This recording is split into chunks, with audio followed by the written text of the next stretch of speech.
of New Delhi. Yes. And was it in Vishwabharati? Yeah. Was Sorry? it in Vishwabharati? Am I audible? Hello?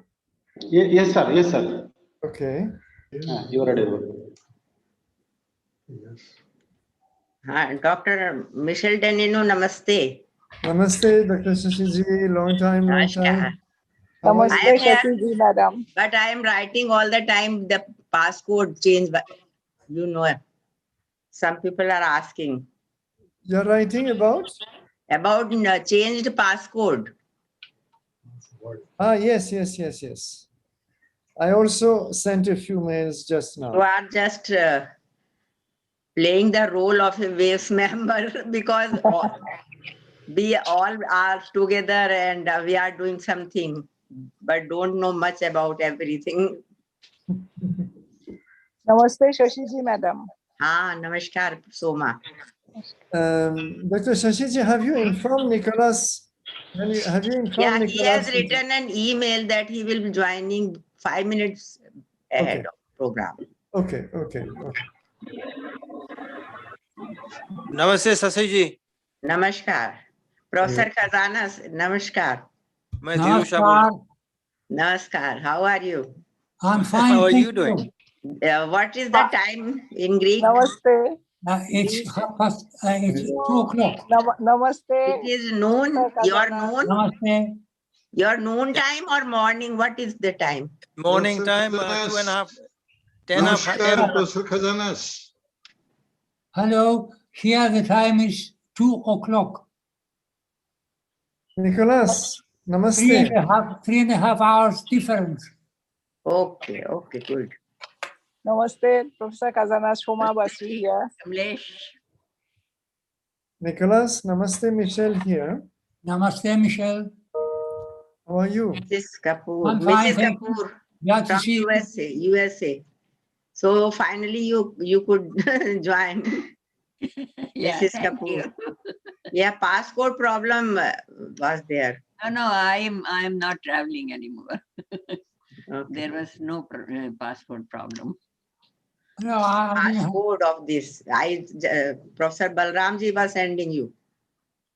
Yeah. Okay. Hello, Professor Khazanas. How are you? I'm okay, Soma. And you? Thank you. How are you? Fine. I am fine. Thank you. Good. I have also been vaccinated. What? Vaccinated. I have also. You have been vaccinated? Yes, the first shot. Very nice. It is a great news nowadays, yes. Yeah, it is a great news. We are all vaccinated. Professor Khazanas wrote me a letter informing me that he has been vaccinated.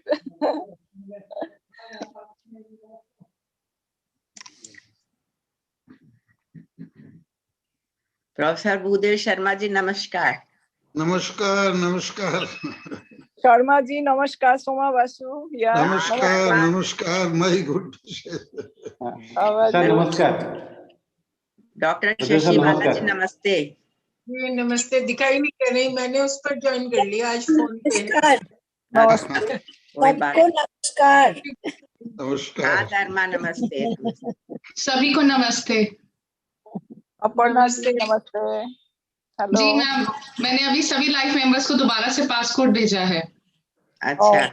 जी, क्योंकि ma'am फिर सबको मुश्किल हो रही है. Lalan sir अभी भी join नहीं कर पा रहे हैं.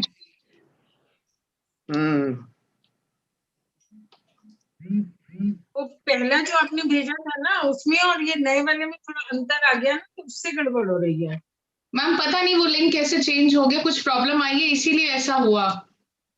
मैंने तो अभी वेव्स वाले लिंक से किया. हाँ जी, वेव्स वाला ही रीसेंट लिंक है. वो पता नहीं उसमें कुछ प्रॉब्लम आई तो इसीलिए चेंज करना पड़ा लास्ट मोमेंट पे. नमस्कार professor कजानस. Namaskar. Who was it? Shashi Bala here. Uh-huh. Vikas, are you there? I think I recognize Dr. Aparna, Sir, namaste. Namaste, sir. How are you? Fine, sir. Even I was recalling today in the morning with ma'am that we met at Ujjain in 2012. Yes, I remember you from there, yes. Ji, and many congratulations for the sir for the President Award this year. Good. Yeah, congratulations from my side also. Lovely.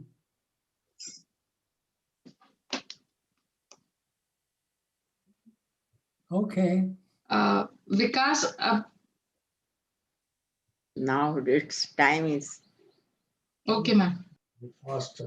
What is the exact time, Aparna? हाँ अपर्णा जी मैं सुन पा रहा हूँ बताइए जी ma'am 5:30 है brigadier sir और नलन sir बार बार कह रहे हैं वो वेव्स के नाम से भी नहीं ऐड कर पा रहे जब उन्होंने कैपिटल में डाला तब भी विकास बताएंगे उनको जाके अब मैं एक बार चेक करता हूँ एक बार जरा फोन करके बता दो मैं नंबर देती हूँ 5 मिनट रुक जाते हैं then we will start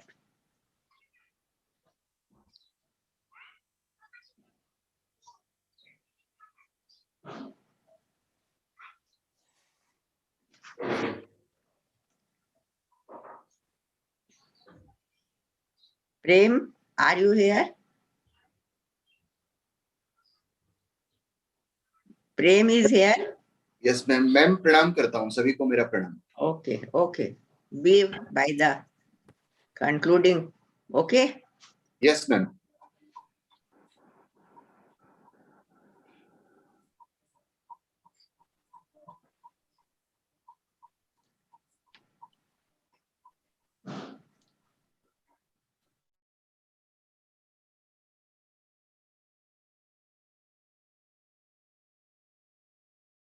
Hello, Prem. How are you? Shoma Basu here. Namaste.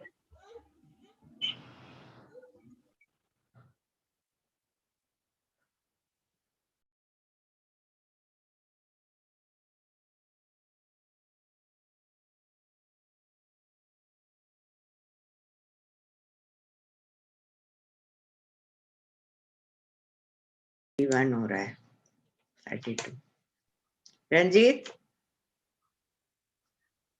should we start Yes, ma'am. we should start I think so it is now 5:32 okay Now program is now live on YouTube. yes now we are starting our program namaskar and abhivadan to all of you today waves is organizing a special lecture program and our invited speaker is Professor Kazanas from Athens.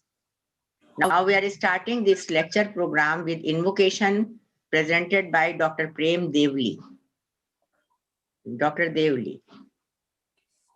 Om Gananantva Ganapatikum Havamahe Priyanantva Priyapatikum Havamahe Nidhinantva Nidhipatigum Havamahe Vaso Mama Ahamajani Garbadhama Tvamajasi Garbadhamma Om Payah Prathivyam Paya Okhadhi Kupayo Divyantarikshe Payo Dhaha Paya Swatihi Pradishah Santumayamma Om Swastina Indro Vradhasravaha Swastina Puha Vishwavedaha Swastina Stariksho Arishtanemihi Swastino Brahaspadra Dadhatu Om Lokika Mangalacharana Om Ya Kundendu Tusharhar Dhavala Ya Shubhravastra Ya Veena Varadanda Manditkaraya Shweta Padmasana Ya Brahma Shankara Prabhirtavir Deve Sada Vandita Samam Patu Saraswati Bhagavati Nishesha Jadyapaha Om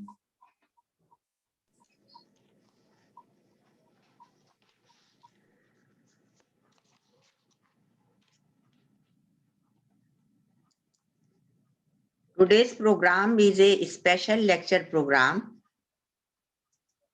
from Professor Nicholas Kazanas He is our invited speaker, and this special session is chaired by Professor Michel Denino. It is a great moment for Waves, in fact, that so many people, so many scholars from different parts of India and abroad are participating in this academic event. I welcome all of them, and now I am presenting introduction of both our invited speakers. Professor Nicholas Kazanas, Padam Shri, was born in Greece. My voice is okay? Yes, madam, very Yes, much. ma'am. You are audible. Yes. Okay, thank you. Padam Shri Professor Nicholas Kazanas was born in Greece. After his high school, he went to England. He did English at University College, Economics and Philosophy at School of Economic Science, and Sanskrit at School of Oriental and African Studies, all in London. He pursued his postgraduate studies, MA and PhD at India in Varanasi and Deccan College, Pune. Afterwards, he taught for some years in England. He established the Omilos Meloton Cultural Institute to promote the study of Vedanta and Sanskrit, as there were no such studies in Greece then. Presently, he is looking Omilos Meloton Cultural Institute of Athens, Greece, as its director. Ancient Greek culture, comparative philology, and economics are being taught there. Many thousands of students, young and old, have been through these courses since then. Every year, he has been giving in Athens 3 public lectures on Greek and Indian religion, mythology, and philosophy. He has translated into Greek the 10 principal Upanishads, the Aryan invasion theory he has refuted, and has adopted fully the Indian Aryan indigenous view as held in the Vedic tradition. He lectured frequently in Europe, USA, and India. Since 2000, he has been publishing many articles in peer-reviewed journals and many books in the West, in India, on Indology. He started a journal named Vedic Venues few years back. Its 3 big volumes are published. He is honored with prestigious Padam Shri Award in the year 2021 on 26th of January this year, only 2 months before. By this award, Vedic studies is honored. By this award, ancient Indian knowledge is honored. We are honored. So congratulations, Professor Kazanas. I worked as a co-editor of an international journal named Vedic Venues with him for many years and learned a lot in his association. We welcome Professor Kazanas in Waves India as an honorable, renowned scholar. Suswagatam, Suswagatam. Ma'am आपकी video stop हो गई है. Now it's fine. दिख नहीं रहा. Now it's fine. Now introduction of Professor Michel Denino. He is chairing this special session. He is a renowned Vedic scholar who has worked on the area of Indian culture, thought, civilization and history. French-born Professor Michel Denino has lived in India since 1977. A student of Indian civilization, he has written on proto-historical India and Indian culture. He spent a few years in Auroville, Tamil Nadu, before shifting to Nilgiri Mountains, where he resided for 2 decades. In 2003, he settled near Coimbatore and accepted Indian citizenship.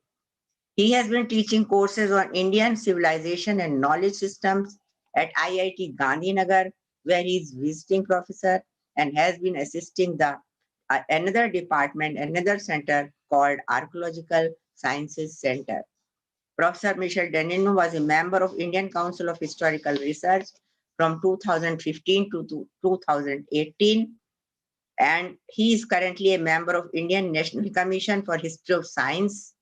He is also convener of a CBSE committee for the course Knowledge, Traditions and Practices of India, and he has co-edited and 2 volumes of textbooks with Professor Kapil Kapoor entitled Knowledge, Tradition and Practices of India. Government of India conferred Padam Shri, the 4th highest civilian honor, for his contribution towards literature and education. So it is a great moment. We are having 2 very, very renowned scholars and who are honored with Padam Shri by the government of India. We are happy to introduce him also as a life member of WAVES. Dr. Danino has authored many popular books. Some of them are The Lost River, On the Trials of the Saraswati, which identified the legendary Saraswati river mentioned in Rigveda. His other books are Sri Aurobindo and India Rebirth, Indian Culture and India's Future, Invasion That Never Was, Song of Humanity, Kali Yuga, The Age of Confusion. So, after this brief introduction of both of our invited speakers, I am happy to mention that I have few books of both of these scholars, and they have very original, very unique ideas, very unique views about ancient Indian civilization, especially of Vedic studies. So we have invited them previously also. We have talks there, we have arranged their talks also, but as it has been said, the great scholars and shastras should be known more and more all the time. So it is very fascinating that shastras are to study again and again, and scholars are to honor again and again. We welcome all scholars and students present here in the audience. It is the August gathering of scholars, of learned our students. With these words, I request Professor Michel Denino to chair this session and invite Professor Kazanas to deliver his talk.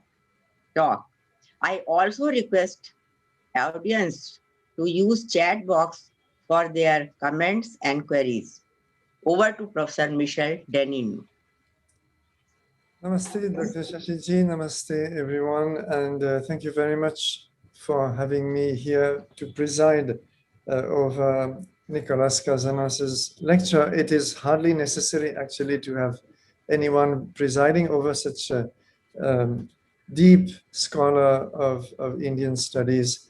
I just wish to add a personal note to your introduction that I've been very lucky to know Nicholas Kazanas for at least 2 decades, and we've met a few times in events in India, and I have benefited immensely from his work, and we've kept exchanging over the years. There are 2 areas where I regard his contribution as very original. One is the linguistics of the Rigveda and the fact which he established that Vedic Sanskrit preserves some of the most archaic features, linguistic features of the Indo-European linguistic family.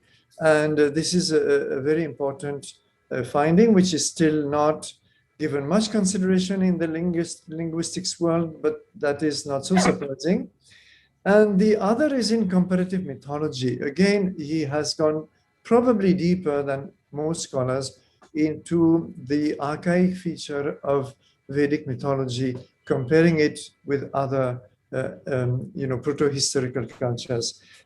This has given rise to, or it has fed his studies of the Aryan myth, and especially the Indian context of the Aryan myth, that is to say, what goes by the name of the Aryan invasion theory or Aryan migration theory. And I would very warmly recommend his 2 collections of papers published by Aditya Prakasham, which I think you will have no difficulty locating. In fact, I find that they are listed in the note that Nicholas has shared, and they are extremely rich in content, and they deserve to be studied again and again. So this is my personal introduction, and we must welcome such unbiased scholars. Nicholas cannot be accused of being a Hindutva scholar, which is usually how, leftist historians or other scholars easily dismiss those who have challenged the established paradigm of Vedic studies. And one very important line which he has taken, and as I have tried to follow myself in some other ways, is to re-examine afresh the Rigveda. And I believe this is what he's going to speak about today.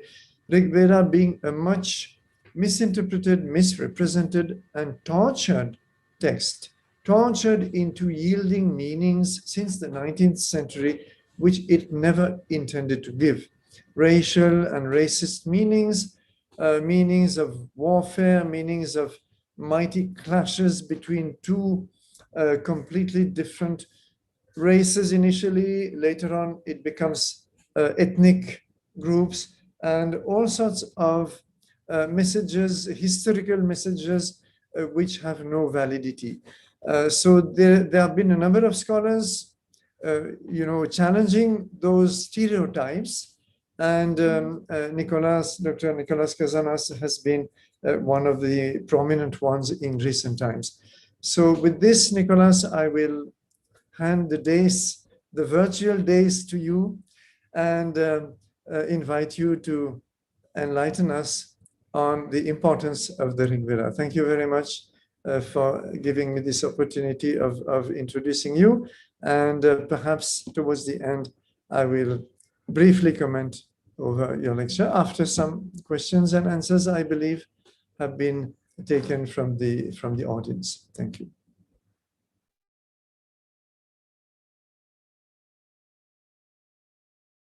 So, Nicholas, you can please take over. We are listening to you. Well, thank you all very much. Thank you, Shashi-ji. Thank you, Michelle-ji, for all those kind words. I'm always, when I hear all these words, I feel that I don't really deserve them, but never mind, you are judges of that.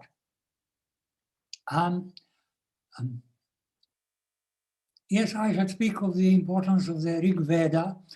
I see two aspects of this.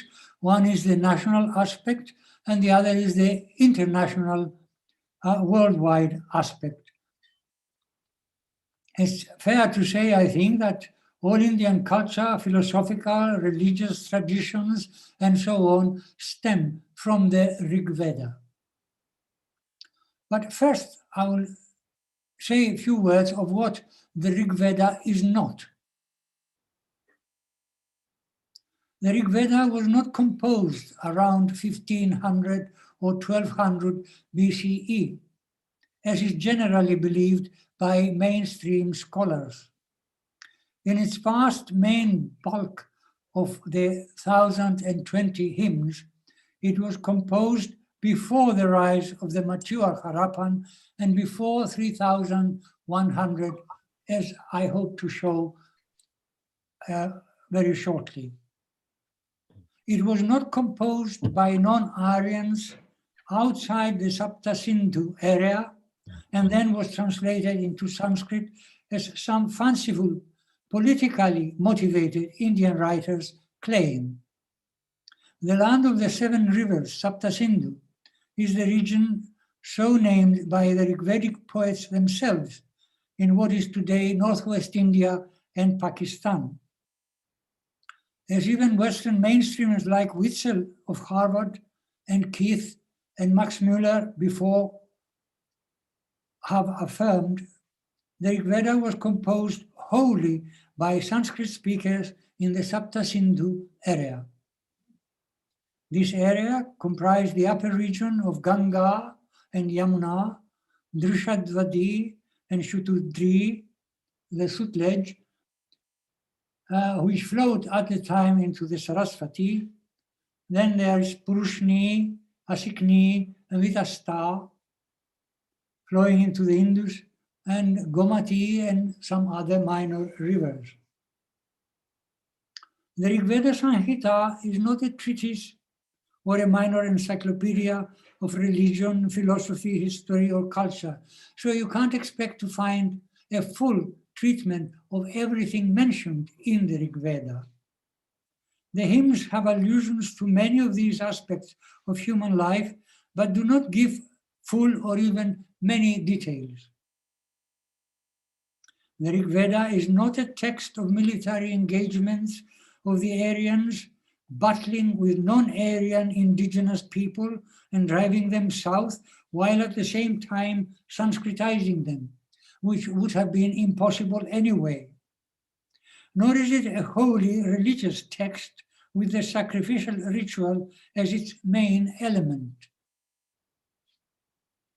Most of these aspects I have discussed in great detail in many articles or talks, and most have been collected, not all, but most, in my 3 books, Indo-Aryan Origins and Other Vedic Issues in 2009, Vedic and Indo-European Studies, The Linguistic Evidences for Indigenism in 2015, and more recently, In the Beginning, which is a more philosophical work than linguistic work, in 2019. Consequently, in a brief lecture like this, I shall only advert to evidences and direct further investigation in my publications. I have made much use for this talk of Professor Danino's paper, Demilitarizing the Rigveda, which was published in 2019. And it's an excellent paper worth reading by any serious student of the Rigveda. Of course, there is much sacrificial ritual in many hymns, especially that of Soma, which is offered to Indra and Vayu, Varuna and Agni, and so on. And of course, many parts of hymns or entire hymns were later used in many rites, not only with libations to divinities, but also in the common human events. I think sound is, marriage. There is a problem of sound. Professor Kazanas, yes, voice is not coming. Dr. Shashiji, I can hear Dr. I can hear. No, I will not be heard very well. I can hear very distinctly. Now it is okay. Now it is okay. Oh, I must come a bit closer. Yeah, closer. Yes. Is that better? Yes, it is better. Oh, good. Well,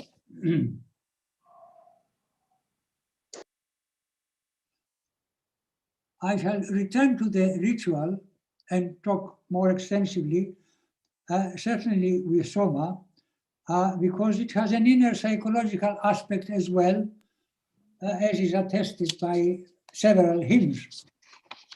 But first, I will dispose of some widespread misconceptions generated by the Eurocentric, colonial, and often Christian missionary mindset of the 19th century.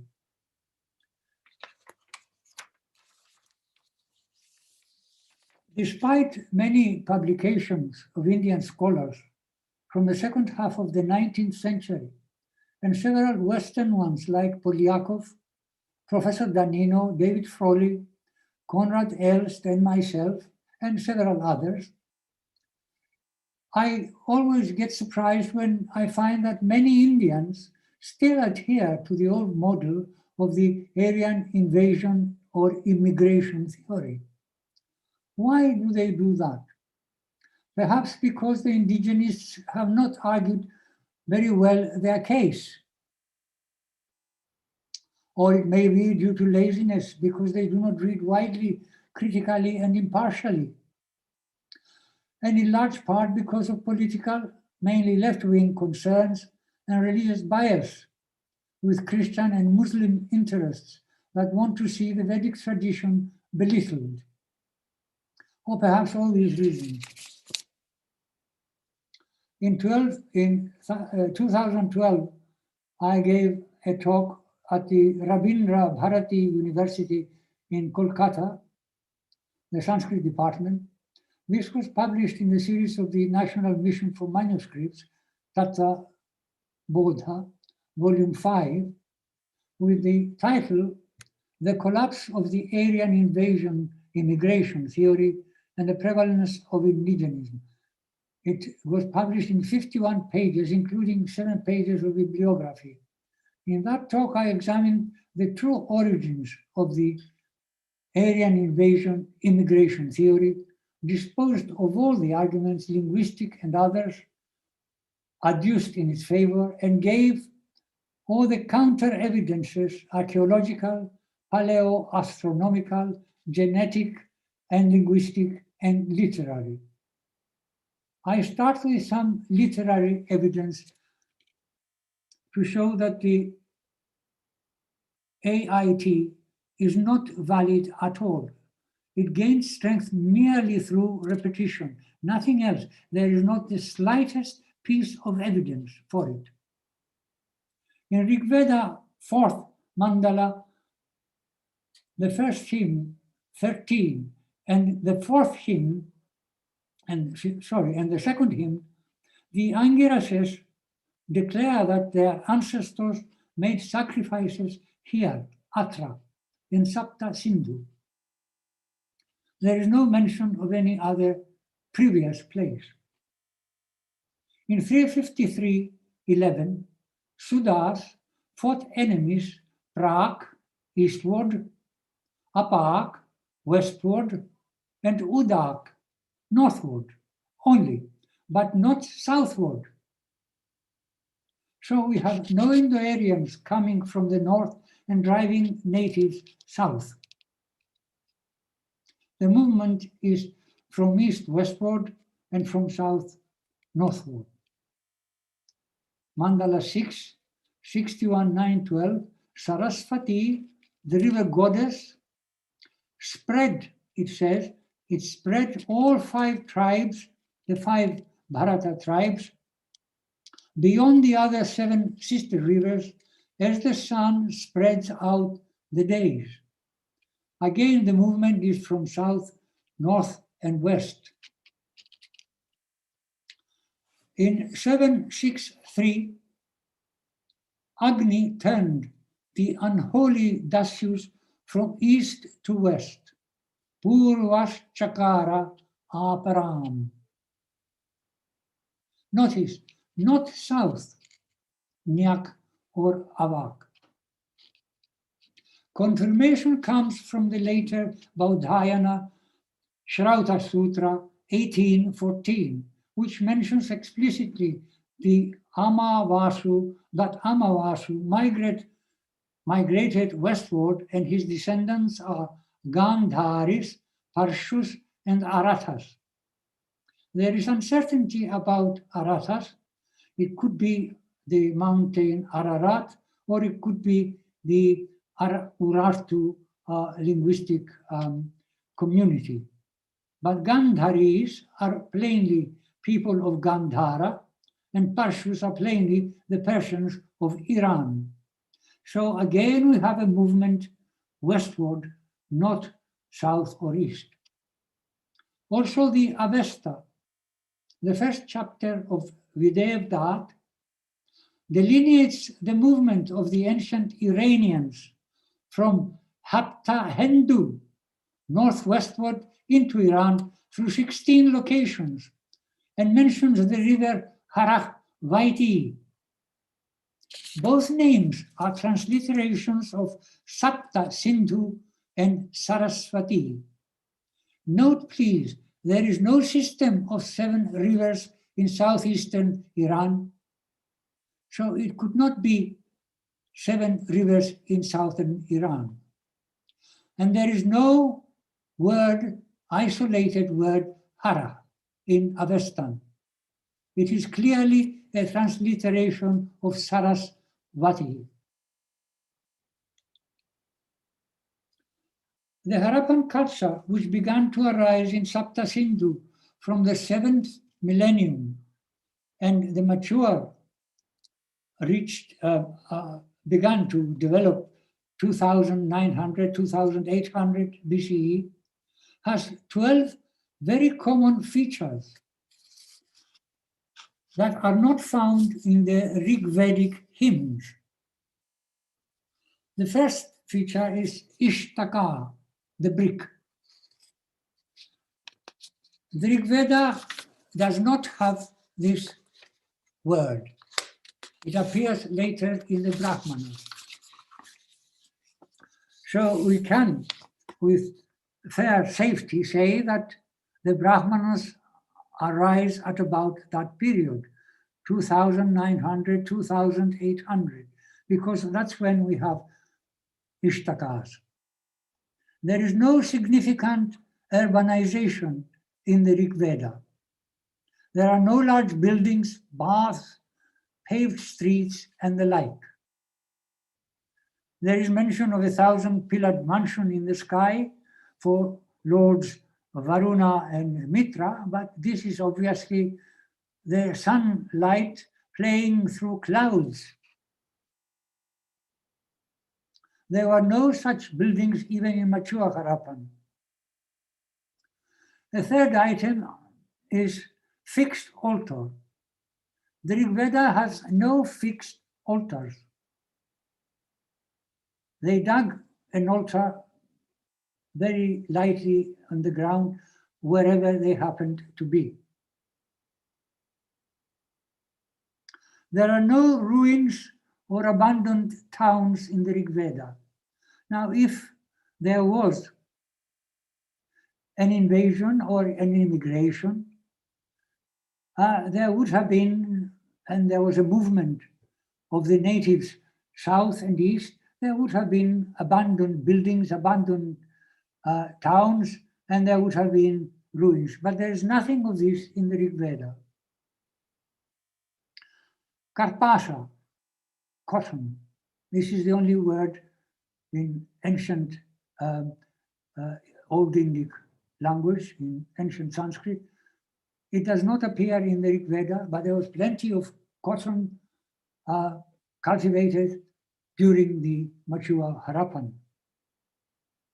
It appears only in the sutra literature, much, much later. Consequently, the sutra should be placed again at around this period, 2500, 2400. Rajata, silver. This too does not appear in the Rigveda. The Rigveda knows of gold, but not of silver. Yet silver was abundant in the mature Harappan. Vrihi, rice. It does not appear in the Rigveda.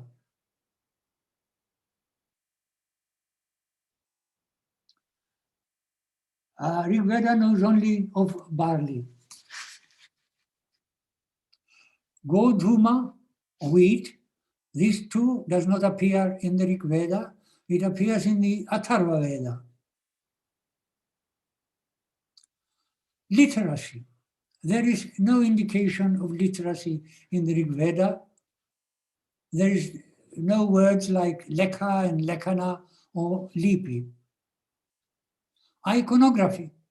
There is no word for iconography, no mention of sculptures or reliefs or paintings. Perforated pots. No such things in the Rigveda, but you find them in the Shatapatha Brahmana with 9 holes or 100 holes. Nava Vitrinna and Shata Vitrinna. No mention of them in the Rigveda. And there is no mention of seals, which are plentiful in mature Harappan. So these 12 items should indicate that the Rigveda must be prior to the mature Harappan. Assigning the Rigveda to 12,000 BCE or even 2000 BCE, as mainstream scholars do, is like reading a supposedly modern novel and not meeting there motorcars, aeroplanes, mobile phones, laptops, refrigerators, television, helicopters, and the like. The Rigveda is definitely pre-Harappan, that's pre-3000 BCE. This is supported by paleoastronomical investigations, especially of Professor Acha and many others. The drying up of the river Saraswati, which as fossil indicated, was flowing fully and could have stopped only at about 3800 BCE.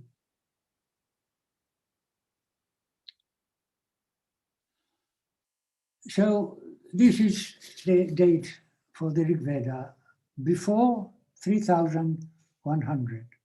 Definitely, probably before 3800. There are certainly clashes and battles in plenty. Gods Indra, the Maruts, Agni and others constantly swoop down to wipe out enemies and their citadels. But the enemies are demonic forces and the citadels are occult supernatural defenses. All Purs belong to demons. Chumuri, Duni, Pipru, Shambara, Shushna, and some other minor ones. Nowhere in Rigveda do we find a single Pur constructed by humans or destroyed by humans.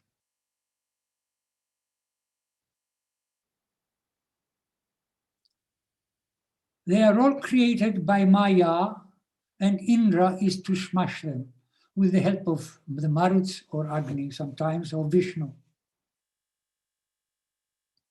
Maya is a special force of Indra and Varuna and other great asuras, and Indra uses them to put to sleep 30,000 dasas. Now, I've discussed Pur in my book of 2009 in chapter 4 very, very fully. Yes, there are clashes between humans, but they are usually inter-Aryan ones, internecine fights. In the famous Dasharajna, where Sudas defeats the 10 kings, as is said,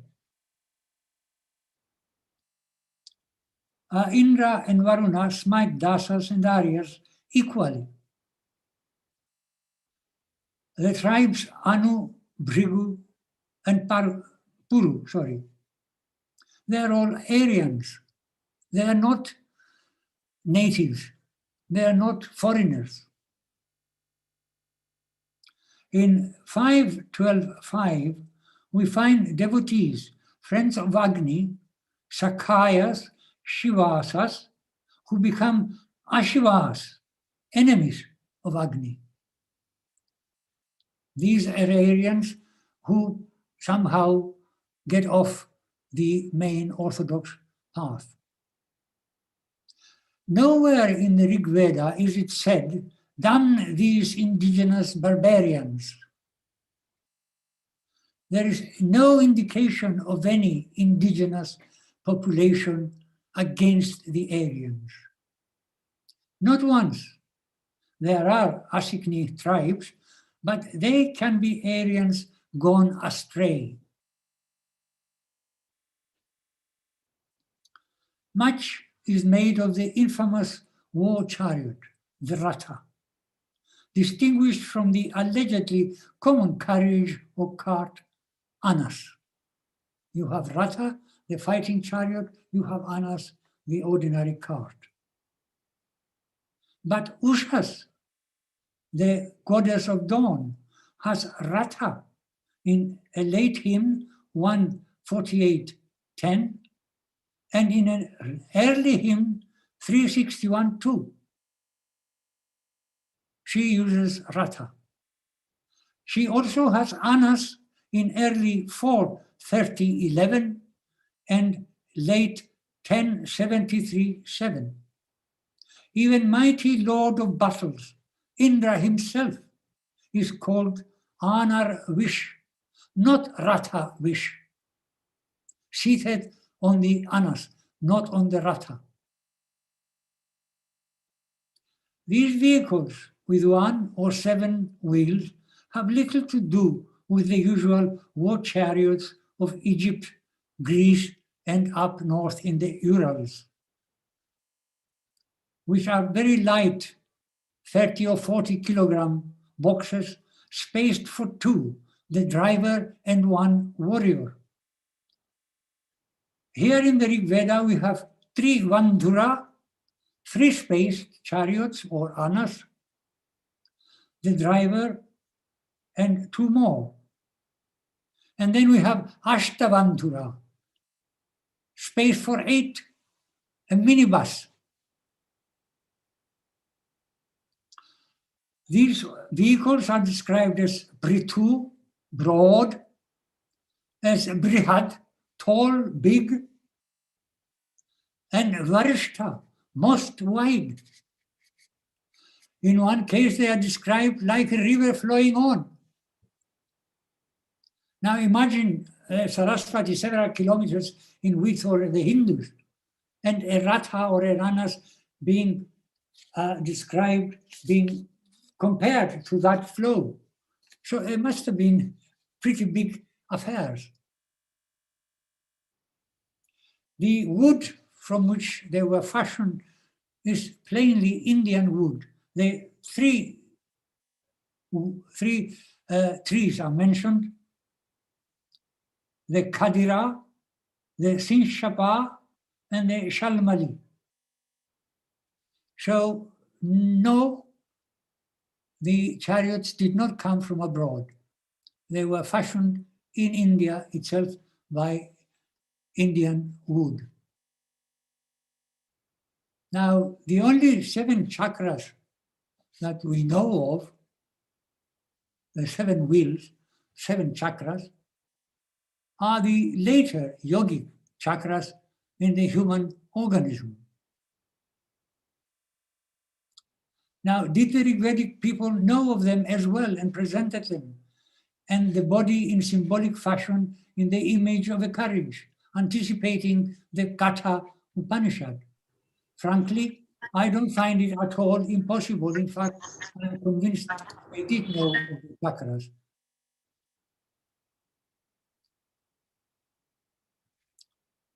For a more detailed examination of the entire chariot affair and the demilitarization of the Samhita, one should read Professor Danino's paper, recent paper, which I mentioned earlier. One and new splendid insight he offers is that Ashva, the common word for horse, may mean speed, energy, strength, while Go, the common word for cow, means light, as is well known and noted in the dictionaries in many different contexts. I think we can bypass the fairly recent claims of some passionate Indian scholars. I don't think there are any Westerners involved in this, who interpret passages in the hymns as formulations of modern scientific ideas, mainly nuclear physics or metallurgy advances. It must have been in the late 1970s that I saw a publication claiming that some passages in Buddha's homilies outline the same modern nuclear physics. And this year I saw an article on the internet by a devout Muslim claiming that the Quran had foreseen all the advances in modern physics.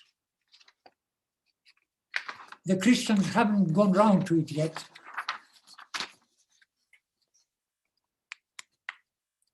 Of very great interest is the aspect of sacrificial ritual.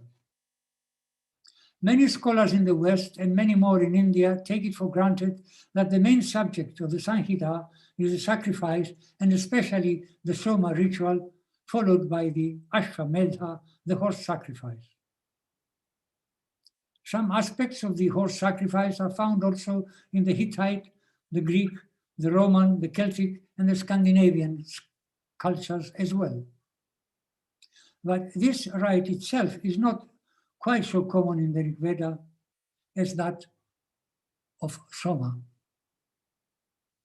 Thousands and thousands of pages have been written about this aspect, some quite useful, but most of them now discarded. Sayana Acharya in the 14th century commented on almost all parts of the Veda and gave many useful pieces of information on the Rigveda. But as a devout Brahmin, he also emphasized the ritualistic, the sacrificial aspect, and this cast a very dark shadow over the approach to the hymns. Undoubtedly, like the battles, the sacrifices are often described or alluded to in many hymns. Hymn 1, Mandala 162, gives many details of the immolation of the horse and the cooking of the animal. Devebhyas tad ushadbhyo ratam astu. Let that be offered to the longing gods. And sure enough, the gods receive the sacrifice. Thus, Kshatranno Ashvo Vanatam Havishman. May the horse, having oblations, win for us Kshatra, lordship. But the sacrifice has, apart from the external ritual, an inner psychological aspect, rarely noted except by some few neglected scholars. Before I deal with this, which is a most significant element in my thesis, we need to examine, however briefly, the poetry itself of the Vedic hymns. I mentioned just before how the poets frequently dress the admixture of water, milk, and barley with the image of a robe. This is just an image. They describe this as a robe. The Russian scholar, Professor Tatiana Elizarenkova, dealt very extensively and analytically with the language and the style of the Vedic poets in 1995. And it's an excellent book, and I recommend it to everybody who is interested in the Rigveda.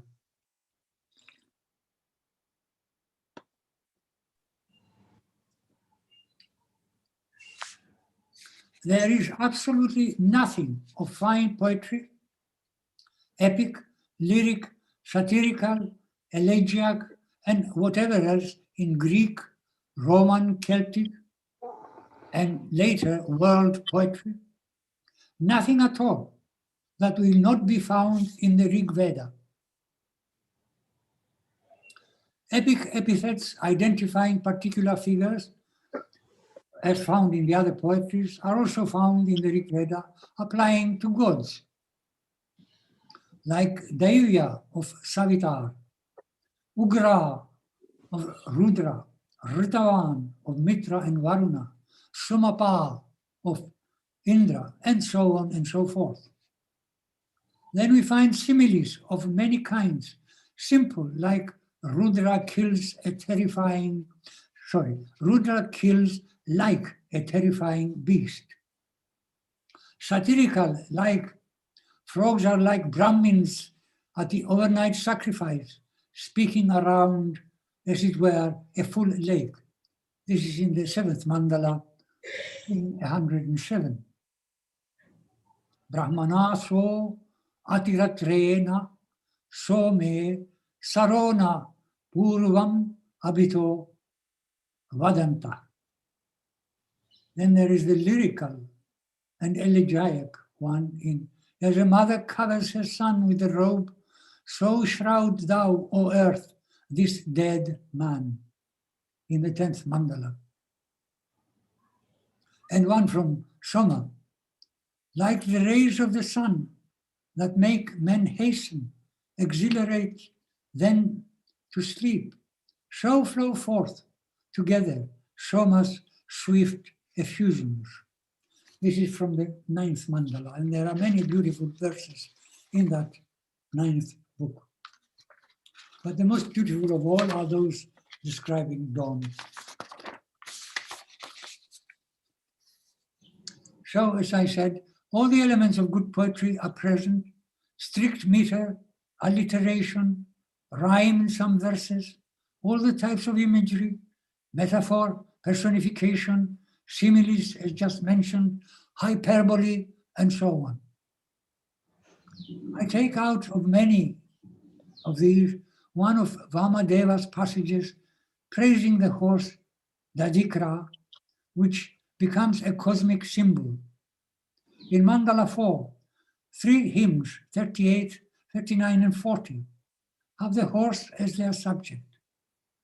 It is exquisite poetry in the final stanza of 4:38:10. Dadikra Shavasa Panchakrishti Surya Iva Jyoti Shapas Tatana.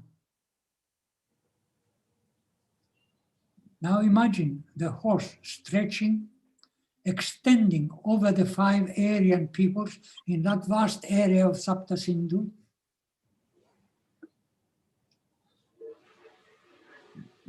Over the five Aryan peoples with his enormous force and speed, like the sun over waters with his radiant light. In both cases, a comparatively limited material figure attracts, spreads over, enfolds, and holds a much vaster area. The horse with speed and power, the sun with radiance and light. But it is the superb last stanza of the 3rd hymn in this sequence that impresses.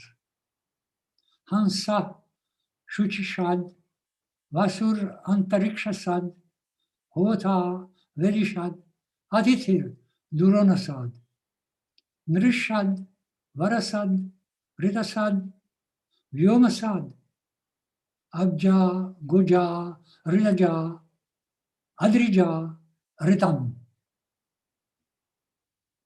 A goose, this is how Professor Jameson and Brereton in the latest translation of the Rigveda translate this beautiful passage. A goose sitting on the gleaming waters. A good one sitting in the mid space. A hotar sitting at the Vedi. Now imagine a hotar sitting upon the altar. A guest sitting in the dwelling, sitting among men, sitting in the choice place, sitting in truth, sitting in high heaven, water-born, cow-born, truth-born, stone-born, truth. It's an abominably literal, most ugly translation, nothing to do with poetry. It doesn't even convey what the literal meaning of those verses is. Of course, sad means sitting. Of course, Vasu means a good one. Of course, go means cow, and Adri, stone. But just as according to the sound and context, vowels and consonants change, acquiring new quality, as in the Sandhi, so words change in their core meaning, acquiring first fresh nuances according to context. And this happens especially in poetry.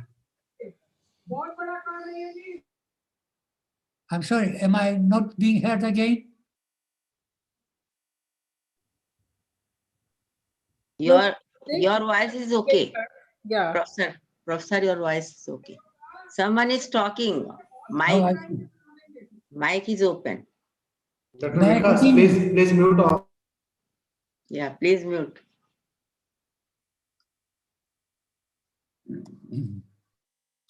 Hansa Shuchisad, Vasur Antarikshasad, Dhodha Vedishad, Adithir Duronasad, Nrishad, Varasad, Ritasad, Vyomasad, Abja, Goja, Ritaja, Adrija, Ritam. Now listen to a different rendering, my own. The swan in pure brightness, the Vasu in mid-sky, the summoner Hotra at the altar, the guest in the house. What is in men? What is in excellence? What is in natural order? What is in highest heaven? What are born of waters? What are born of light, of the cosmic order, of the unbreakable, or of the rock?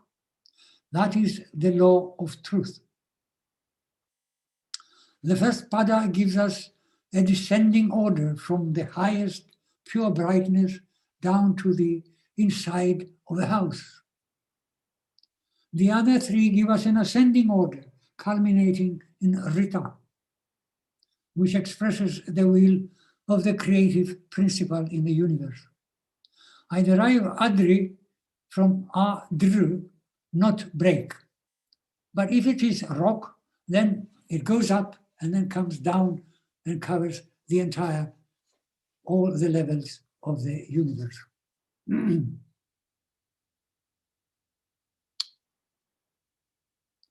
The literal translations and mistranslations are very common even in this latest and heavily scholarly work of Jameson and Brereton. Entirely hypnotized by the mainstream scholarship, which they must follow with as little change as possible, they miss almost all opportunities to make even obvious necessary innovations. Now, to take another example from the 10th mandala, 190, verse 3. Dhata yatha purvam akalpayat. This is translated as the ordainer arranged according to their proper order: sun, moon, heaven, earth, mid-space, and sunlight. Now, why in heaven's name is the adverb yatha purvam translated here in the Rigveda only as according to their proper order? Elsewhere in the vast corpus of ancient Indic literature, it is always translated as before, according to former manner. What is this proper order in these items as listed? Surya, Chandramas, Div, Prithvi, Antariksha, Svar. There is no proper order here. It's just a jumble of items. But what the Rigvedic verse is saying is that the creation was recreated as in former times.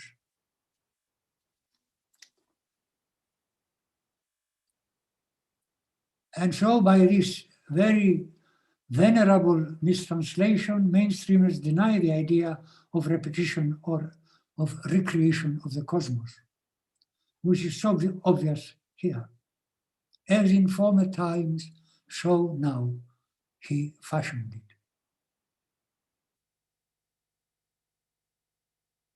Now, what scholars have done with the poetry, demeaning it, they have done also with the philosophy of the Rigveda. They have debased it or ignored some most obvious aspects of it.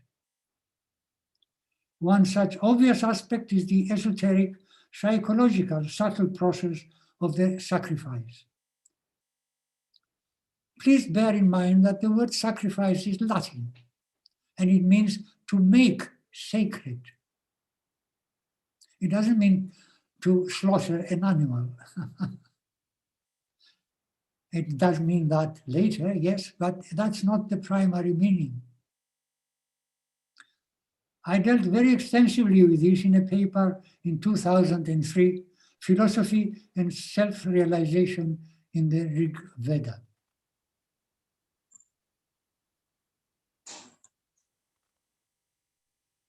Hymn in Mandala 9, 113, it's the last but one hymn in that mandala, is the invocation and wish and hope of Rishi Kashyapa Maharicha. Make me immortal in the undecaying realm, in the sun's world, in highest heaven, where shines light perpetual and all desires are consummated. This may refer to the afterlife, of course, but there is the affirmation in the 48th hymn, Mandala 8, Apama Somam Amrita Abhuma Aganma Jyotir Avidama Devan Kinnunam Asman Krinavad Harati Kim Nu Dhurtir Amrita Martyasya. We drank Soma, we became immortal. We went to the light, we found the gods. How could now affect us misery, O immortal one? How could affect us mortals malevolence? This is not in the afterlife, it's here now. Moreover, in the actual drinking of the potion, it is not the ritual, the recitation, and the singing, and the pressing, and the admixing of the soma drink. It is the actual drinking that makes all the difference.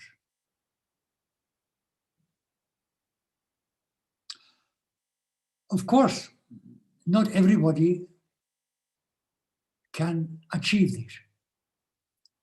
In 973.8, it is said explicitly, not in metaphor or symbol, Tri sa pavitra hridi antar adadhe.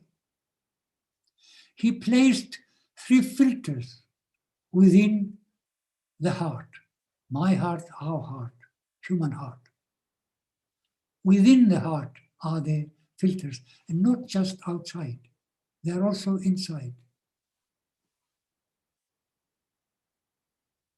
This gives the esoteric aspect. We find 3 filters again in 3:26:8, where God Agni has purged with 3 filters the singer, disclosing inspiration and light within the heart. Some translate arka here as chant, others as sunlight. But it is talking about mati, inspiration, thought. And neither the chant nor the light have inside them inspiration or thought. Inspiration is within man. They may give inspiration, but the inspiration itself is within man. Then in 1067, it's a hymn by Ayasya Angiras. We find that there is a lofty 7-headed insight, intelligence, Dhi, born of truth or cosmic order. Rita Prajata, which was discovered by our father. The 4th one indeed, Ayasya, generated, manifested, and this belongs to all people, even as a solemn address to Indra. Then declaring the law of truth, reflecting aright the sons of heaven, the heroes of the Lord, the Angirases, establishing the inspired word or holding the rank of sages, meditated out the first foundation of sacrifice. The 4th can only relate to the 4 levels of speech as found in Mandala 1, 164th hymn, verse 45. Chatvari vak parimita padani, tani vidur brahmana, ye manishna, guha trini nihita nengayanti, turiyam vacho manushya vadanti. Turiyam vacho. What later came to be called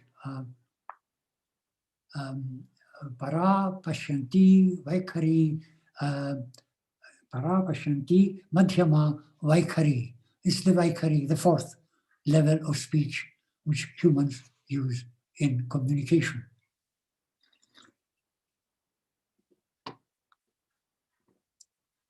But since this process holds true for speech, then it must hold true for all action. All action has 4 levels, beginning in para and coming out with the through the mental and subtle level, and finally manifesting in the 4th, which is the field of common affairs.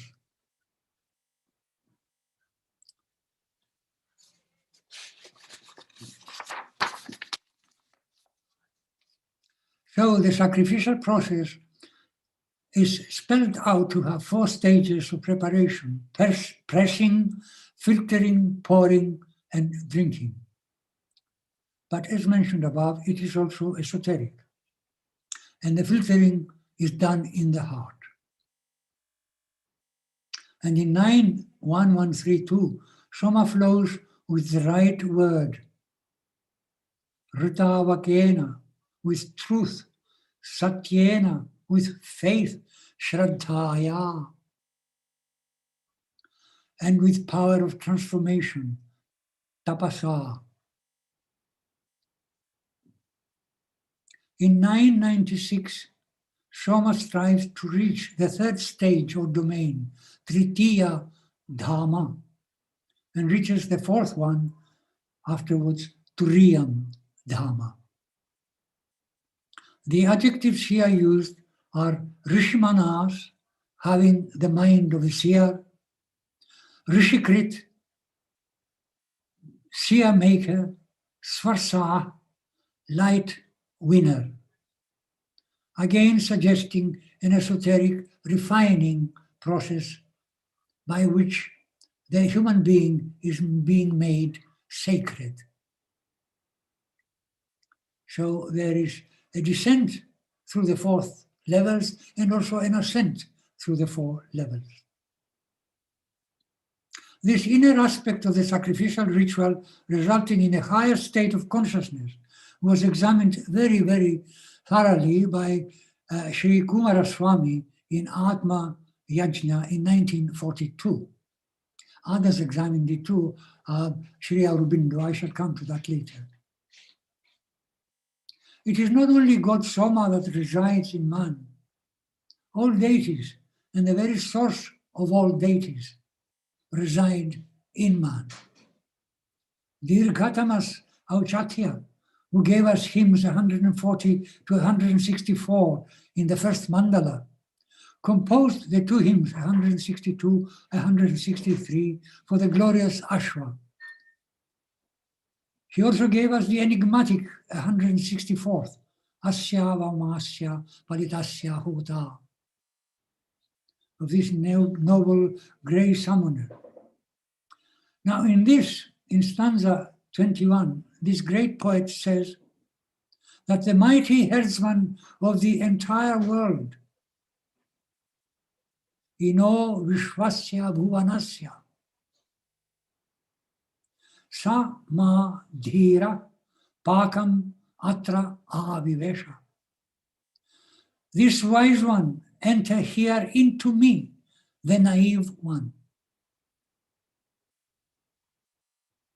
The humility of this seer seems very genuine when he says, Achikitvan chikitushas chidatra kavin prichami vidvane navidvan.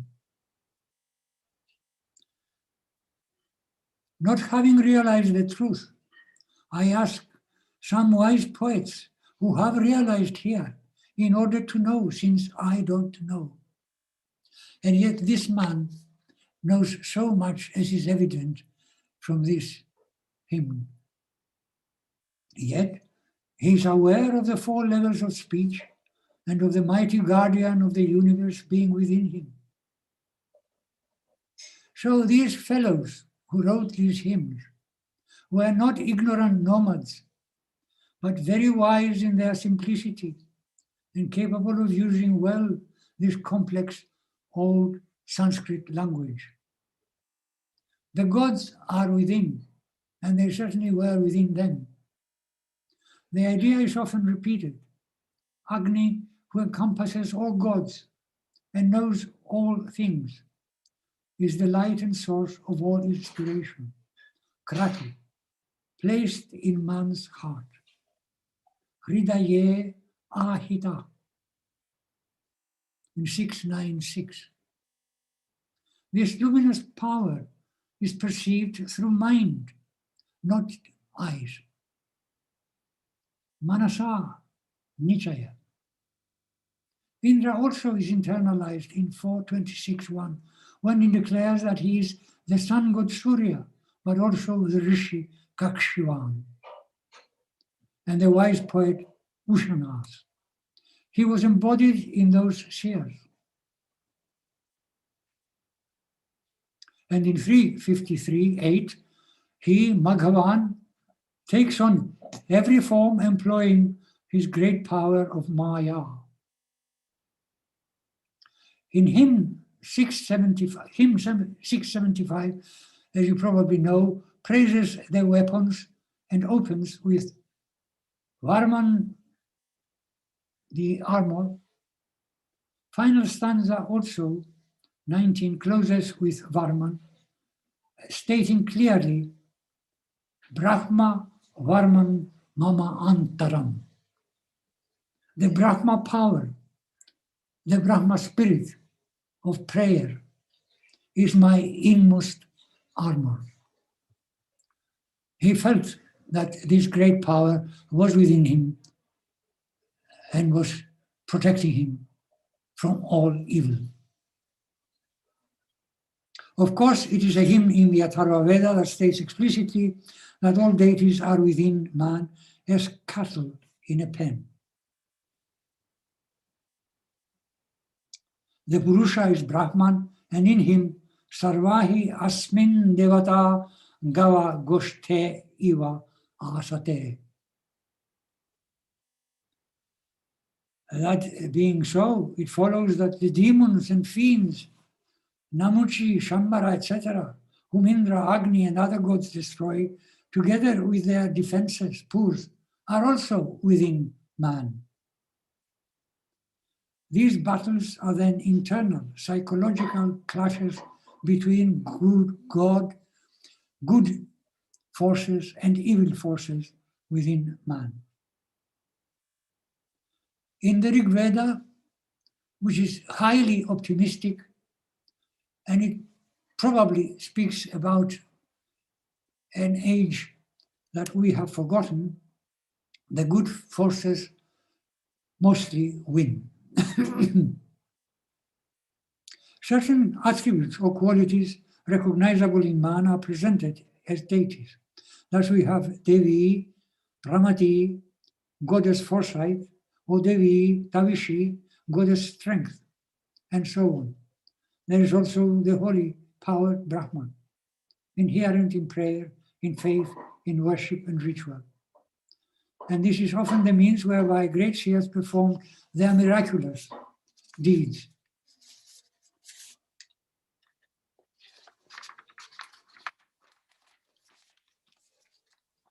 So many centuries before Socrates in Athens and his follower Plato, who sought definitions for the good, the beautiful, for courage or friendship, the Vedic seers established definitions of essential ideas or universals.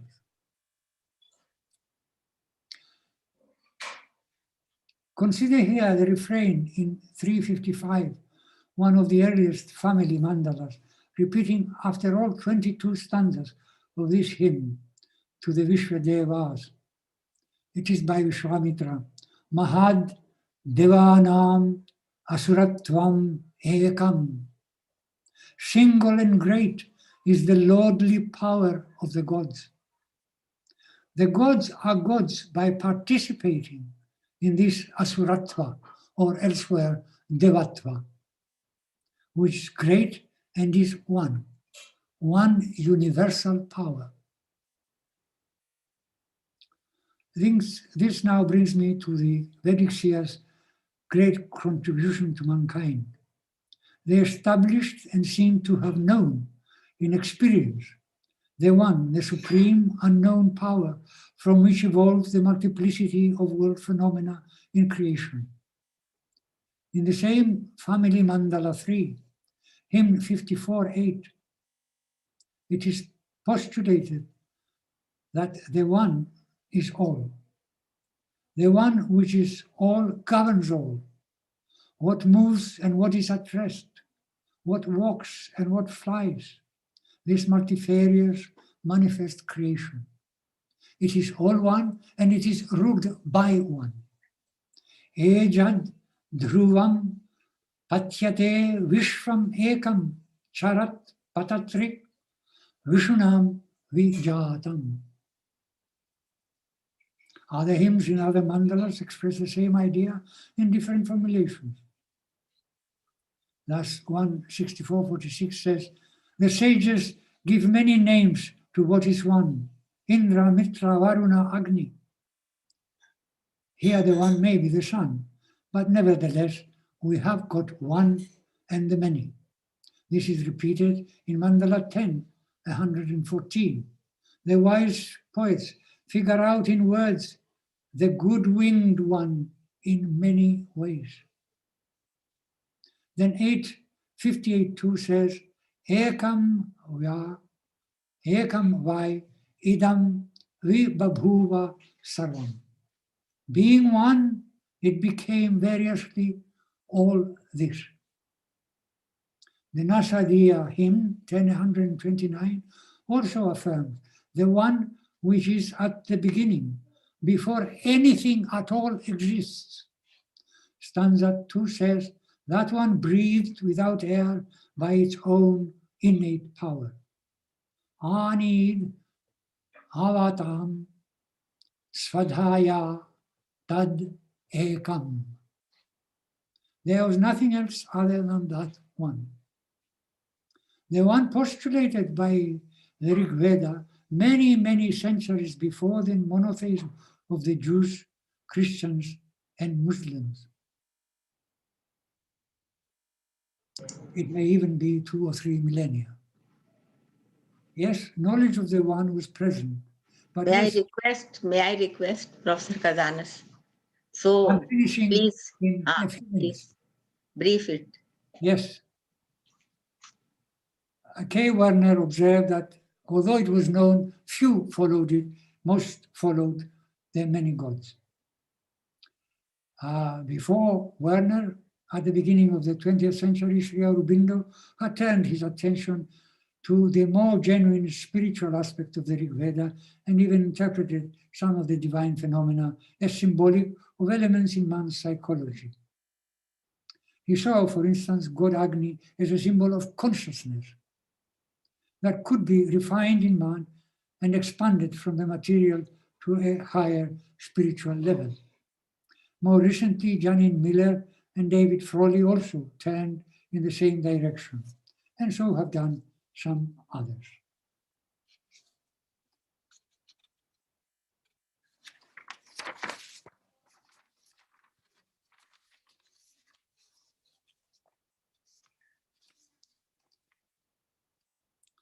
Apart from soma drinking, there were other ways, other practices whereby the faithful could reach a higher state.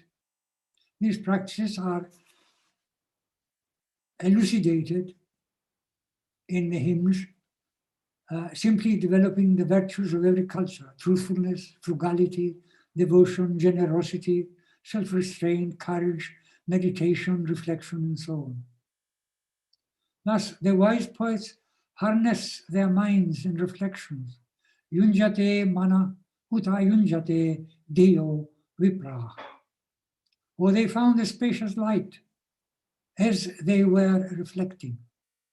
Uru jyotir vividhur didithyana. Many times the light is invoked for the purification of prayer, so that they can reach the Achitam Brahma, the holy power beyond conception. This was known to Brahmins who have comprehension. Vamadeva has acquired from his father Gautama the power to destroy mighty enemies by means of speech, vachobis. But the culmination of this divinization process is seen in Kanva, in his second birth, described in 8.6.10. Having received from my father the essential knowledge, Medha, of the cosmic order, Rita, I was reborn like the Surya, the sun.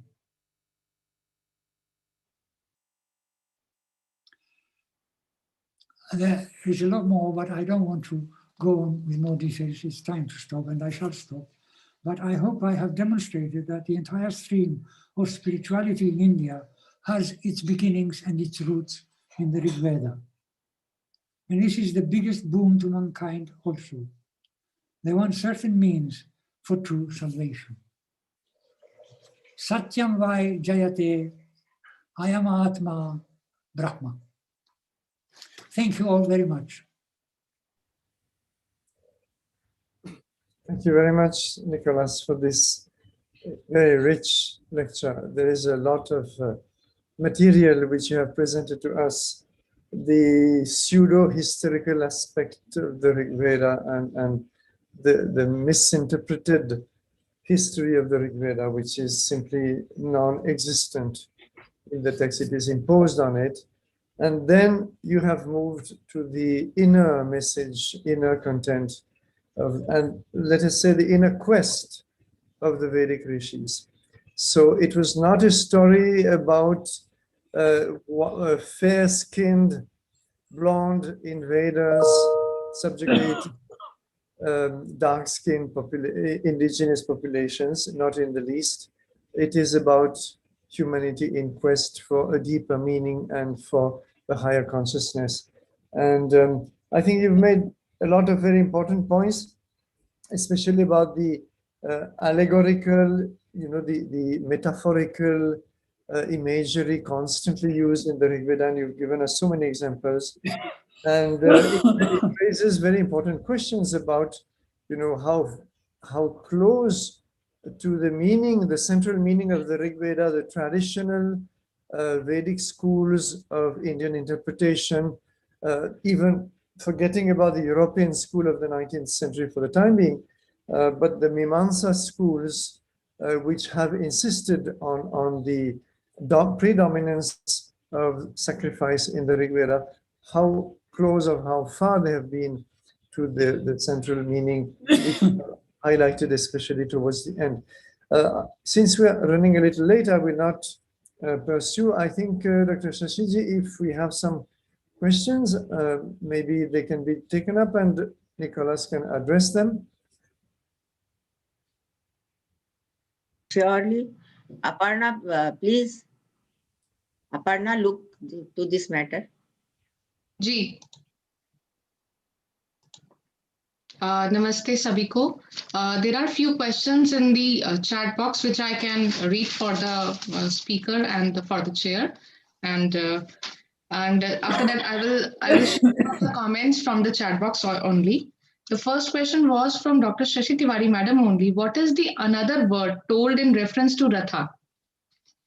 I'm sorry, I didn't quite catch the question. I have some difficulty in hearing. Sir, what is the another word told in reference to Rath? Nicholas, the question is, apart from Ratha, what is the other important word used in Rigveda? Anas. This is Anas. Anas. Anas, yes. Accent on Anas. It is Anas. Then there is a question. Then there is a question from. Actually, all of them are the comments mainly, not the questions. I can say.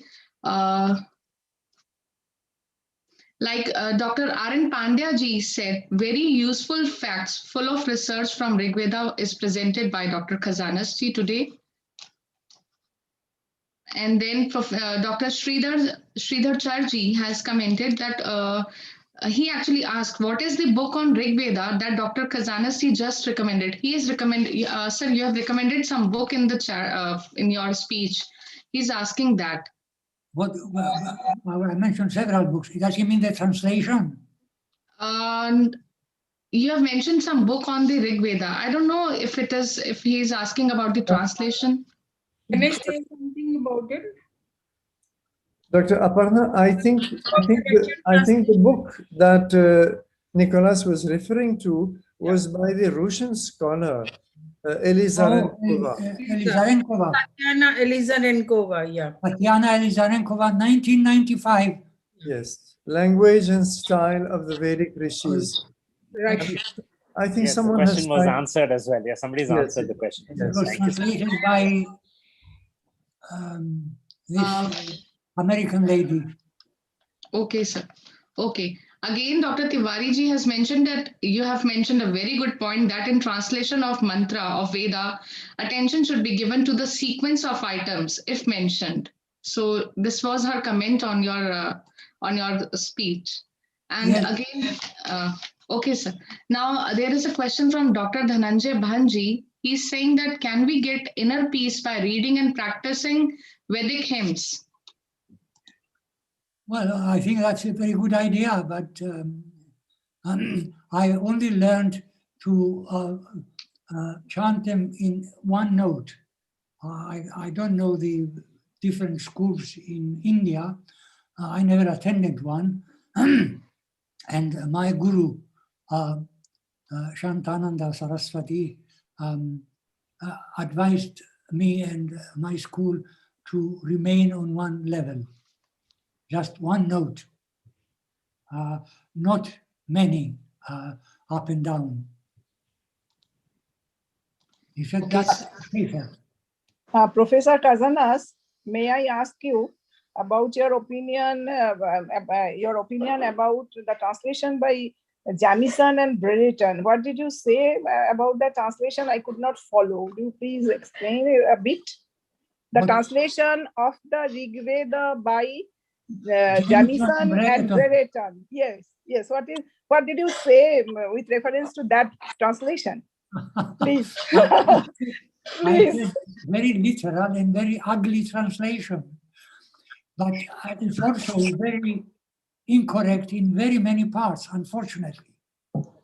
Yes, yes. They had a great opportunity to make innovations and present new evidence, but they didn't take the opportunity. They stuck to the beaten path.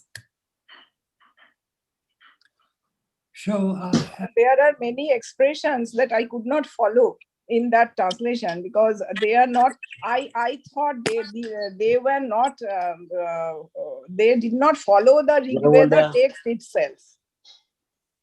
If I may add, you will notice that Jamison and Brereton, the translators, constantly refer to some hymns as obscure, very obscure, most obscure, and so on. Some of them are obscure. And very clearly, the entire Rigveda remains very obscure to them because they have taken a certain preconceived line of interpretation. Well, I think in most cases, the obscurity is in the reader's mind. It's not in the verse itself. I admit that I myself find some passages obscure. I don't quite understand what they're saying, but when I started, everything was obscure. But with study and the application of little intelligence that I have, I managed to find meaning. And as I pointed out, if you do look at the internal aspect, then much becomes clearer.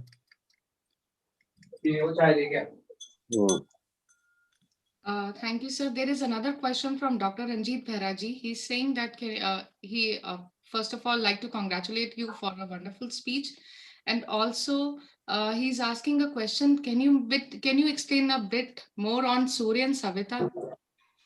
More on Surya and Savita. Surya and Savita. Ji. Well, explain what they're gods. Savitar is the male for Savitri. He's not a major god. Surya is major. Oh no, of course, Savitri is another aspect of Surya. Surya is the light aspect, and Savitri is the energy generating, awakening people. Savitri awakes nature, and Surya illuminates nature. They're two different functions of the same divinity. Okay. It's obvious in the hymns and in the adjectives used to describe them. Okay, sir. There is one more question from Brigadier Dr. J.S. Rajpurohit ji. He first of all said it is a true tribute to Rigveda, and also he like to ask: are we in a Indian Indian context recognize the origin and importance of Rigveda, but have some more serious thought have been given by any of the governments? By any of the governments. Government. Well, I don't really know. Everywhere in the world, not just in India, one notices this decline in values, decline in comprehension, and emphasis being placed on material things. I mean, this is well known everywhere. So it's happening in India too. It's a pity. You still maintain many aspects of the very ancient tradition, the Rigveda and the Upanishads. What I am not sure about is whether there is actual practice of the principles placed in the Rigveda and the Upanishads. It's one thing to talk about them and write books about them. It's another thing to put these principles in our daily life and live by them.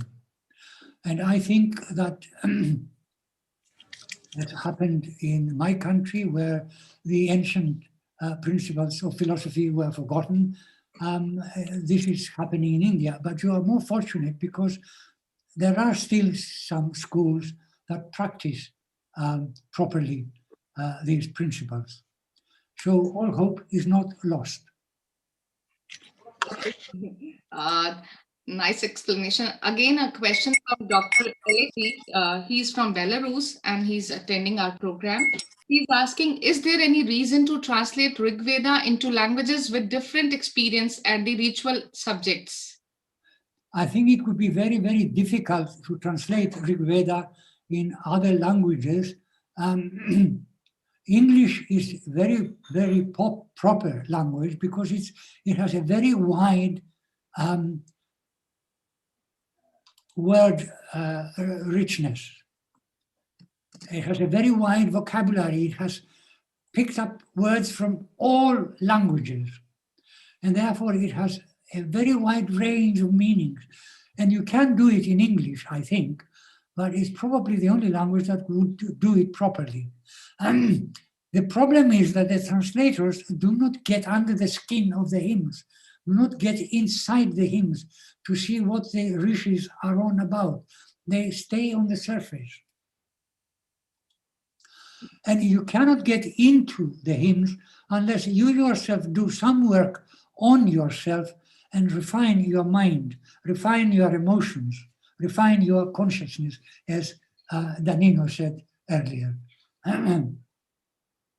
Okay, sir. Again, he is asking, what is your vision of translation of cultural notions of Rigveda into English? Well, it would have to be younger men. I am 83 years old now, and I'm too old to start translating the Rigveda, but I have done some translations here in Greek. And I have a lot of students still, so my time is taken up. If I had started 15 years ago, yes, I would attempt to translate the Rigveda in an entirely new fashion. Dr. L.A. is a young scholar and he is an expert of Rigveda. Yes. So you are right, he is young. L.A., please. Maybe next life I'll be born into India. Yeah.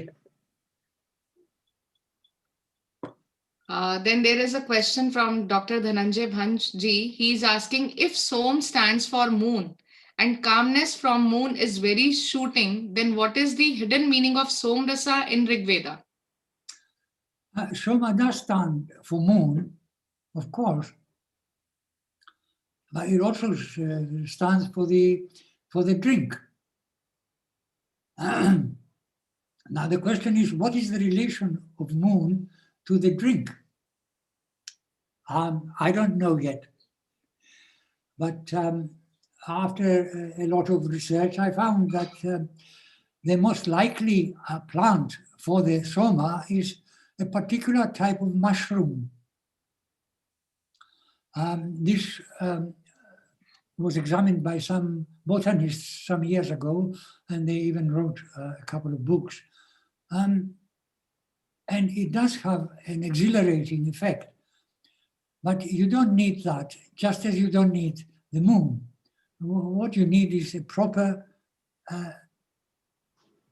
style of life, a proper mode of life, so that it is a moral type of living, and at the same time, a kind of meditation that takes you deeper into the realm of the silent mind.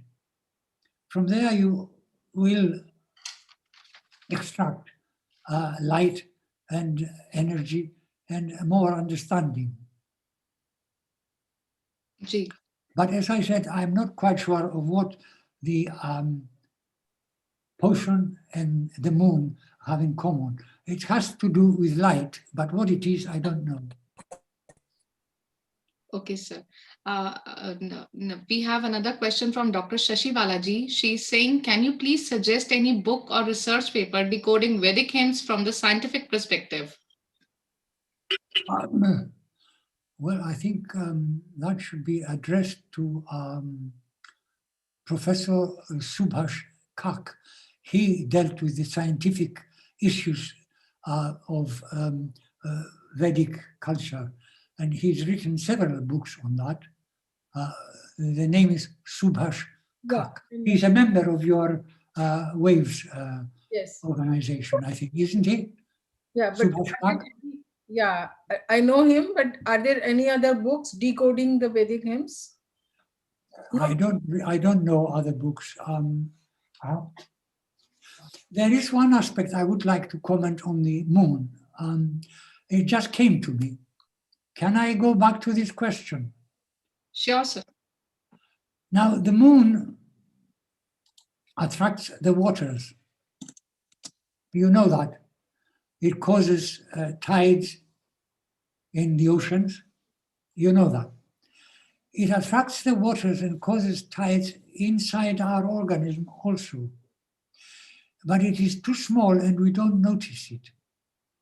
It is quite possible that the ancient seers knew about this.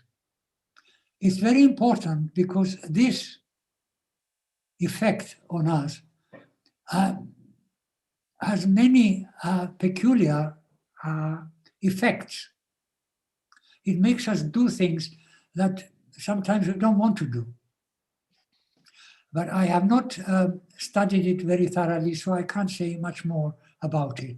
So in India, it is said that the moon is in love with the sea. Yes, it governs our lymphatic system. if there is a doctor here, they might know about this.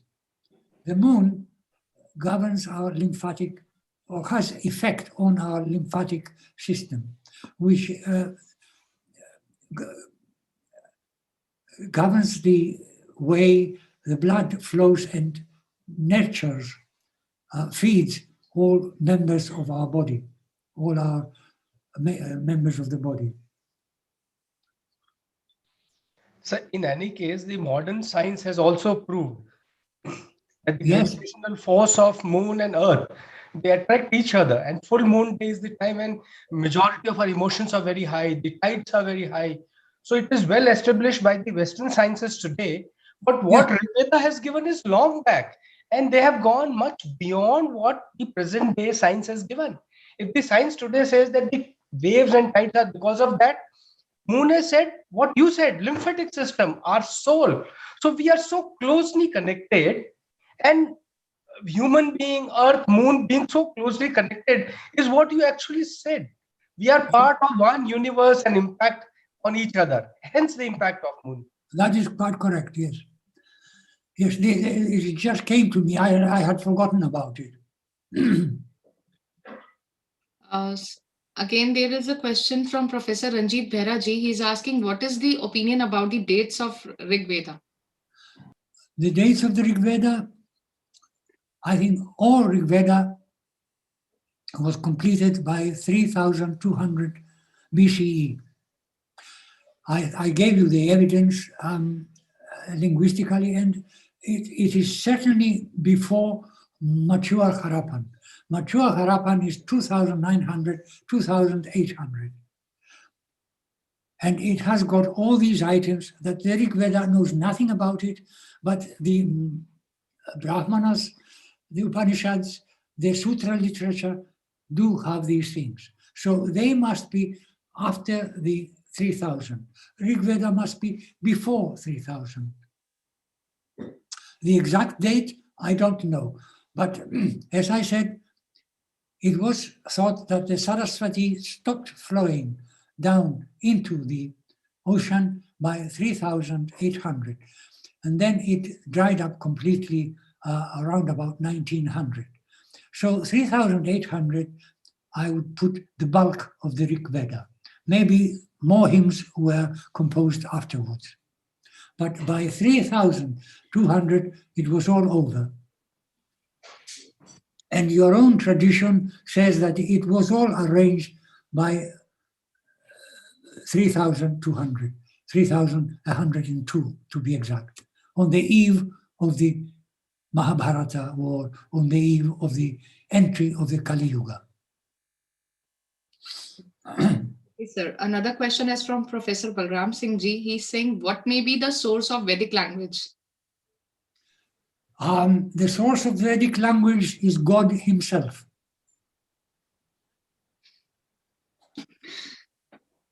It's the most ancient language extant in the world. It has suffered some... I'm sorry, Nicholas, I'm sorry. Good to see you. I'm sorry, but that's not a scholarly language. You need to be more scholarly about as to what might be the source of the language. Was there a language spoken before? Obviously, people were speaking something. And so... The source of Vedic language is Proto-Vedic. We don't know anything about it. Now, as I said, or rather as Mr. Professor Danino said, I have argued in my linguistic papers that Vedic is the oldest of all Indo-European languages. I have argued this extensively, and especially in my 2015 book, Indo-European and Vedic Studies. If you consult that, you will find all the evidence there. I mean, it would take me much too long to explain it all now. So, all Indo-European languages, Vedic and Sanskrit, and most Indian languages, Old Persian, Old Germanic, Old Slavonic, Old Russian, Old Germanic, Old Celtic, and so on, they all come from one language originally. Now, this language, they call it Proto-Indo-European. But the closest to the Proto-Indo-European is Vedic, because it is older than all the other languages. It has the oldest forms. Okay, thank you. I am sorry I cannot give you much more evidence, but it has been published. It is published. You can look it up at your leisure. Can I say a word on language, please, with my perceptions? If you allow me to talk for a while. I am not guiding this affair. I think we have others presiding. It is already 7:15, so Okay. if you can be very, very brief, perhaps. Very brief. I'll be very brief, you know, as Nikas said about the language from Para, Pashanti, and Madhyama and Vaikhari. So I would like to say Para means beyond. The essence of language, whether it comes to a person in China or in France or in Tamil Nadu. So the essence of the language comes from there, from Para. And then the soul hands over the language to the mind, and mind has learned that language locally, which language they have learned. And then the mind with high tide, low tide triggers your brain. And from there, the electrical movements go all over your body, including the Madhyama, the central diaphragm. And then from there, it moves small puffs of air through the lungs, trachea, larynx, pharynx, and comes out of your mouth as Vaikhari. Now, the mind and body adds on their pollution to that, because the mind is information based, and it was never told that the language, the essence of language comes from there, and it is all divine, which is laden with love, compassion, mercy, wisdom, humility, state of art, planning ability, justice, let us face as it comes, etc. That's it. That was I was to say. Thank you. Thank you. Yes, this sounds quite correct, but did you notice how long it took you to describe it? It took you very long to describe it, but when it acts instantly. Okay, sir. One last question is from Shri Vaida ji. He said, it is said that and believed by many scholars that Vedas were revealed to the ancient rishis in a meditative contemplation rather than that they composed by them. What is your view on this? I agree fully. I agree fully. Yes, they were heard by the rishis in deep meditation. That's why you have the verb didhyana, as they were meditating, as they were reflecting. Okay, thank you, sir. And there are a lot of comments regarding your excellent and very informative, very enlightening. Dr. Aparna, if I may add, this very important point about dhi, which Nicholas just mentions, has been accepted even by a few, not too many, but a few conventional scholars, and especially the great Dr. The Dutch scholar. The Dutch scholar, Gondas? Gonda. So he actually devoted an entire book. That's right, yes. To the study of dhi in the Rigveda. Yes, And he did, though, I mean, he was a very, very sound scholar and very, very learned, very knowledgeable, but conventional in many ways. And yet he did accept that this concept of the meditative state, which opens up to revelation, to a revealed or a heard truth, was at the center of the Rigvedic experience. So anyhow, I think we should perhaps conclude now. At least I will conclude, because I may have to leave this meeting. And I would like to thank Nicholas very warmly, not just for reminding us of a few of the important arguments against the prevailing misconceptions, which are very much the inheritance of the colonial misreading of the Rigveda, but also taking us to the central experience, the central meaning of the growth in consciousness and the whole quest of the Vedic rishis. And I think that we need a lot more work on this. It is not so much trying to discover scientific truths in the Rigveda, but what is the spiritual message which afterwards, the Upanishads tried to put into a different language with a different atmosphere. But knowing that the Rigveda takes a certain line of imagery, of metaphor, how do we decipher it? So this question remains in front of Indian scholars, any scholar who would like to turn to this very important text. And I do believe that the Rigveda is still holding a lot of surprises for us, a lot of undeciphered, undiscovered messages and approaches that we have to focus upon. At least I agree fully. Incidentally, Michelle, I have sent you a copy. I have received it, Nicholas. Thank you so much. And Shri Tiwari, I have sent you a copy to Shashiji. So much. This is publish it anyway you wish. Very important document. Thank you so much. Thank you. Thank you all. I received. Thank you. If I may be excused, can I now leave the meeting? If Dr. Shashiji, with your permission. Only vote of thanks is there. So 5 minutes.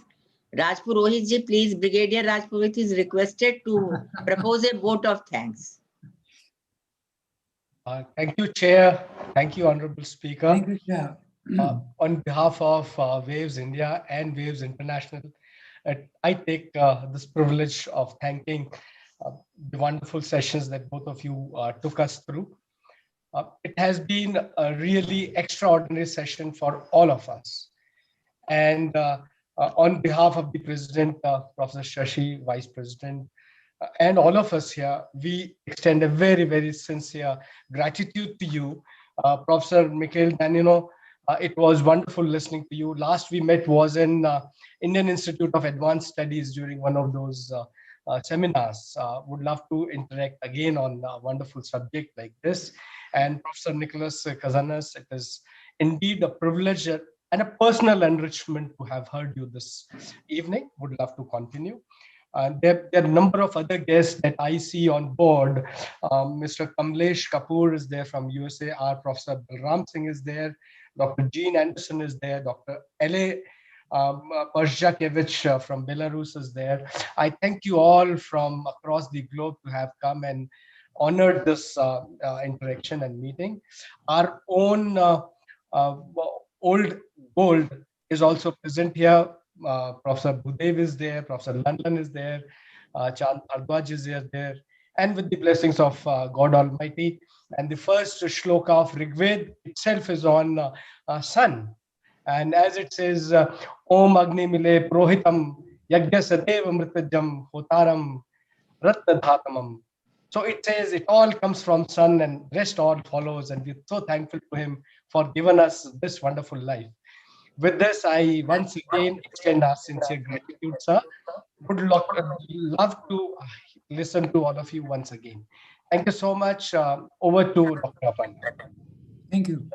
Now, Shanti Part by Prem Devli. Shanti Part. Prem ji.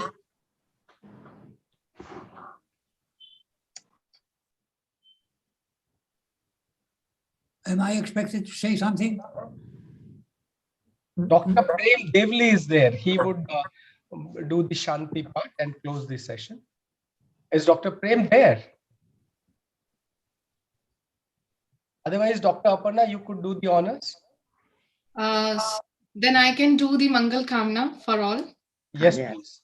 Yes. Sarve bhavantu sukhina, sarve santu niramaya, sarve bhadrani pashyantu, ma kaschat dukh bhag bhavet. Om Shanti, Shanti, Shanti. Shanti. Indeed. Thank you, sir. Thank you. May I leave now, or do you want me more? आपको बहुत बहुत धन्यवाद. Thank you, sir. Thank you. Professor खजानास बहुत बहुत धन्यवाद. Professor nano बहुत बहुत धन्यवाद. आपने आज इतनी ट्रेवल भी किया and you are here on the time. So